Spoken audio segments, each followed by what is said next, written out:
Bon les amis, aujourd'hui il n'y a pas d'intro où on rigole. Parce que ce qui est en train de se passer ne fait du tout pas rire. Je sais, vous avez les banderoles derrière, vous demandez où est-ce qu'ils a pris ce truc. Je l'ai acheté. C'est comme ça. Donc du coup, aujourd'hui les amis, on va parler de ce qui se passe en France plus précisément. France, ça arrive partout, généralement. Mais pendant ce confinement, il y a un truc qui se passe. Et vous le savez aussi, je pense que vous avez déjà vu, vous avez Twitter, vous avez Instagram, vous avez tout ça. Notamment sur Facebook, c'est là où ça se passe le plus, où vous voyez ce genre d'actualité qui se passe en ce moment. Des bavures policières, on va dire ça comme ça. C'est ce qui se passe en ce moment. Le gouvernement, on va pas mentir, se ferme les yeux sur beaucoup de choses. Déjà, un arrêt de confinement le 11 mai et la rentrée des classes. Tout qui est impossible à faire parce que tu ne peux pas faire ça. Voilà. De deux, beaucoup de choses se passent et le gouvernement fait tout pour pouvoir masquer ce genre de trucs. J'ai vu une vidéo là, dernièrement qui était choquante. Je ne pense pas que je peux vous montrer ces extraits parce que je risque de me faire bloquer la vidéo ou quoi que ce soit. Donc aujourd'hui, je ne vais que vous parler de ça. Un jeune homme roulait à moto. Vous avez sûrement vu cette vidéo. Un policier était bourré qui conduisait une voiture. Et ils ont ouvert la porte pour pouvoir cogner ce jeune homme qui roulait à moto. Du coup, qui s'est arraché une jambe. Tout a été filmé sur les faits. Le lendemain, les flics sont retournés sur les lieux où ça s'est passé pour essayer de masquer. Il y a une enquête qui a été ouverte contre le jeune homme pour pouvoir dire qu'ils n'ont pas fait ça. Malheureusement, des gens ont vu, mais ça arrive très souvent, ça fait chier. Et vous voyez ce que je veux vous dire? Encore un autre truc qui s'est passé. Le policier a blessé sa femme violemment. Un policier a tiré sur son voisin de façon à ce que l'homme soit blessé et amené à l'hôpital. Nous, on est un peuple. Eux, ils sont censés nous protéger, non faire le contraire. Aujourd'hui, ils sont là, ils nous tuent, parce qu'on n'a rien fait. Ils nous causent des dégâts alors qu'on n'a rien fait. Je suis d'accord que c'est un confinement, on doit rester chez soi. Mais on ne blesse pas quelqu'un comme ça. Tu t'arrêtes, tu lui demandes de s'arrêter gentiment. S'il fuit, il fuit. C'est le confinement. Il essaie juste de s'occuper, voilà, comme tout le monde. Et là je suis tout à fait d'accord, mais il n'est pas obligé de sortir. Voilà. Maintenant arrive l'histoire où ça se passe en Guadeloupe. Je vous avais dit que je vais vous parler de pourquoi j'ai ma cicatrice, mais je ne vais pas vous raconter toute l'histoire. Seulement, il faut que vous sachiez que c'est un homme blanc qui m'a fait cela. Je dis homme blanc, ne le prenez pas en tant que personne comme si je suis raciste. Je ne suis pas du tout raciste. J'ai des amis qui sont blancs, voilà quoi. Ça me dérange pas. Je peux marcher avec n'importe quelle race, tu peux être africain, haïtien, tout ce que tu veux, mon gars, ça me dérange pas. Moi, tant qu'on est là, on se comprend bien. Voilà, j'y vais avec. Un homme blanc m'a frappé avec une assiette en porcelaine.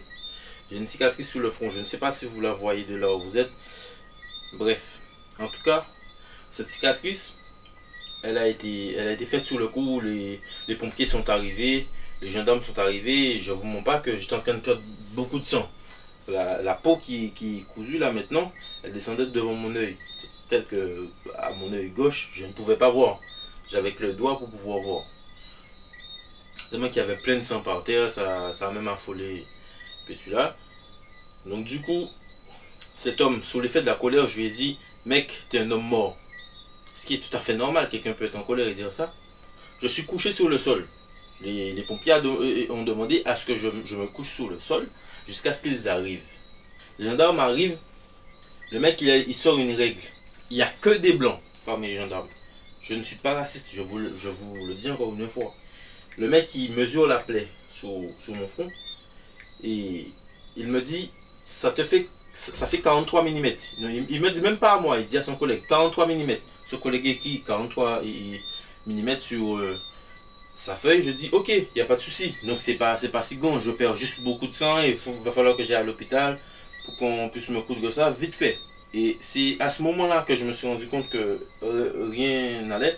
J'arrive à l'hôpital, le médecin qui est censé me faire les points de suture, le mec prend sa règle à lui, à son tour, il mesure la plaie. Le gars me dit, ah ouais, c'est quand même grand. Je lui dis, comment? C'est 43 mm, c'est pas tellement grand. Le médecin me dit, ta plaie fait 12 cm. Là, tout à fait normal, comme tout le monde. Je me suis dit, bon, peut-être qu'ils se sont trompés et tout. Et c'est lorsqu'on m'a convoqué au poste de police, de gendarmerie, pardon.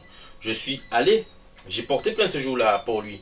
La dame de la gendarmerie me dit, je t'ai envoyé une convocation pour lorsque tu sors de l'hôpital.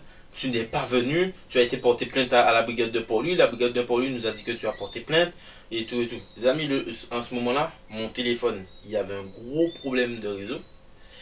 Je devais de l'argent à mon truc de réseau mobile d'ailleurs, ce qui fait que ma ligne était suspendue, parce que la dame ne savait pas, du tout pas. Donc du coup, le lendemain ou 3 jours après, un truc comme ça, parce que les gendarmes sont venus devant chez moi, ils me disent, tu viens... Non, j'étais déjà passé au poste. Si j'ai déjà passé au poste, je vous raconte l'histoire du poste. Je dis à la dame, je raconte à la dame tout ce qui s'est passé. La dame me dit, tu mens. Tu mens, et elle m'a fait plein de trucs, genre test salivaire, comme ça, des empreintes et tout. Donc je me dis, mais qu'est-ce qu'elle a? En pensant que ouais, j'ai fumé des trucs et tout. Alors que le mec qui m'a frappé, lui, il fume. Il prend de la substance illicite. Substance, pardon. Bref, on le connaît, c'est pour ça que je dis ça. Et du coup, quelques jours sont passés après. Il y a des gendarmes qui arrivent devant chez moi. Je vois une voiture qui est garée et tout. Donc je me demande c'est quoi. Les gendarmes arrivent. Le mec il me fait signer une feuille. Il me dit il faut que tu te rendes. J'oublie, c'est un. Je sais pas, c'était pas un grand tribunal, c'était un petit truc. Vous voyez ce que je veux dire?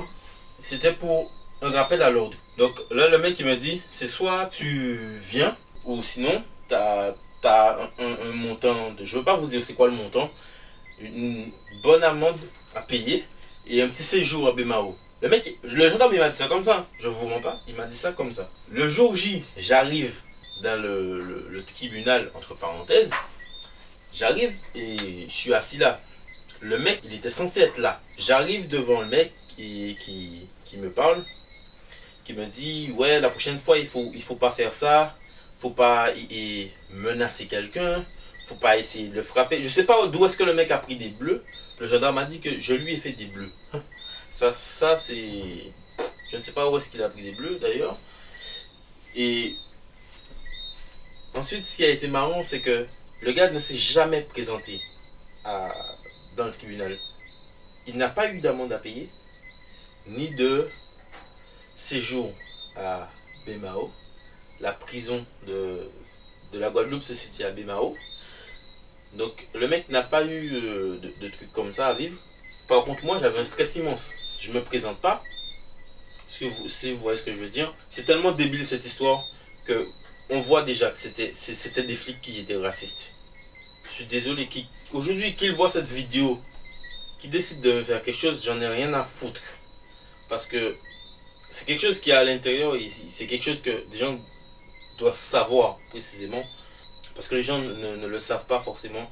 Il y a beaucoup de racisme qui se passe en Guadeloupe concernant les policiers et beaucoup d'autres choses. Je ne vais pas continuer plus aujourd'hui sur ce sujet parce que sur la chaîne on est quand même heureux, plus précisément, on est tout le temps heureux. Donc je vais faire comme ça, on va rester heureux. Tout va s'arrêter là et voilà. Tout va s'arrêter là. Je vous remercie d'avoir écouté ce que j'avais à vous dire. Restez et regardez tout ça parce que franchement c'est pas quelque chose qu'on est censé vivre. Surtout en ce moment, tout le monde est stressé, tout le monde est... Voilà quoi. Donc comme je vous le disais les amis, je vous remercie encore une fois d'avoir écouté, d'avoir regardé la vidéo, peut-être là mes notifications. Et puis vous savez déjà, vous abonner ou je pète les plombs. Non allez, cette fois-ci je pète pas les plombs, c'est pas la peine de vous abonner, faites ce que vous voulez. Allez les amis, je vous remercie beaucoup.